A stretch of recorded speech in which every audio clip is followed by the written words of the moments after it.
Business leaders meeting in Sun Valley this week. Julia Borson is there and joins us with a very special guest. Julia, good morning. Good morning, Melissa. That's right. I'm joined now by Brian Rolapp, the incoming CEO of the PGA Tour. You start in a couple of weeks. Joining after 22 years at the NFL. What is your agenda as the incoming CEO of PGA? What are your goals? Good question. Well, it's good to be here. Thanks for having me. Look, I think the first goals, and I've had the opportunity to meet with partners and meet with a lot of players. The first goal is a bit to learn. I'm coming into this job with a blank sheet of paper.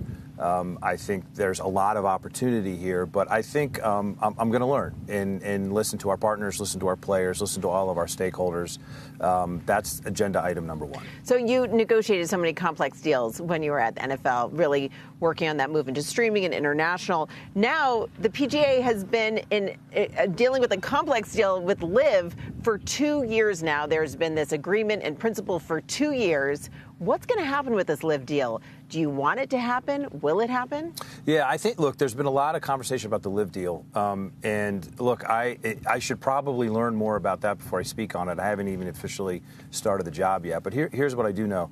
When you work in the sports business, it's not that complicated. You need to think like a fan. And I think the fans have spoken that they want to see the best golfers play more often. I think that should be a goal for the sport in general. Now, as far as the LIV deal is specifically, it's a complex situation. It involves no less than 2 sovereign nations. There's been a lot of discussion. So I think, as I said, everything's a blank sheet of paper. We'll certainly approach that the same way. But there's also a lot of other work to do. I think the opportunity for the growth of the PGA Tour, the strength it's showing now, and the growth I think we can have with some increased innovation, I think that's going to be my primary focus. President Trump has said that he wants to see LIV and the PGA together. And he also said he's been recently involved in the talks. Have you heard from him? I have not. I have not talked to the president. But I think he's probably another example of a passionate golf fan who loves the sport, who wants to see the sport grow. And that's one reason why I took this job. In my old job, which I loved, I had the opportunity to look at a lot of different things. But golf, this opportunity was something that really caught my attention because of the underlying strength of the sport. It's a global game. It's growing by all measures, including participation. It has a strong tradition, at least over 100 years in this country and longer outside of this country. And I think all those elements with a passionate fan base mean it's poised for growth.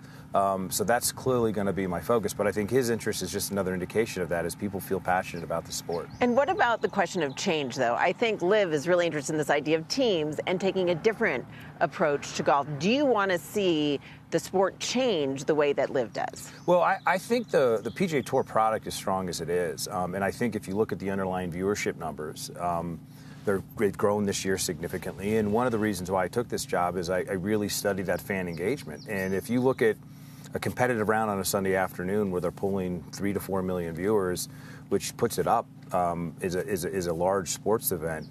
I think the product it's working, and I think the golf fans are voting with their remotes and with their mouses. They're watching what they want to watch. So I think we're definitely going to have a culture of innovation. And as I said, I wrote a fan letter at the beginning of when I took the job, and I said, look, we're going to honor golf's traditions, but we're not going to be overly bound by them. So wherever there's innovation, we're going to look at it.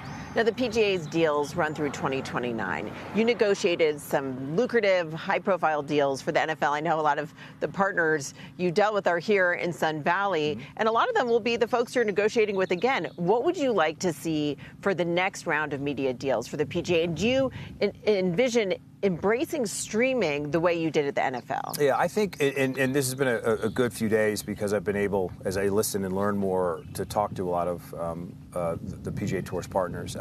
Listen, I think the good news on all of this is that when you look at media and it's fragmenting everything you know and everything you talk a lot about here on air, sports is still breaking through. And if you look at where audiences are being aggregated, despite fragmentation of media, it's been around sports.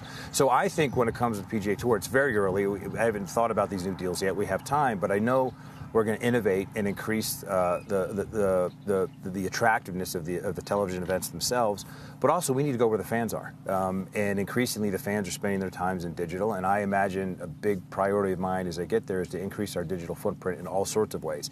That could include the tour events themselves, but it also include everything in between the tour events and tell the stories of these golfers and tell the stories of the sport, which I think is underrepresented in media.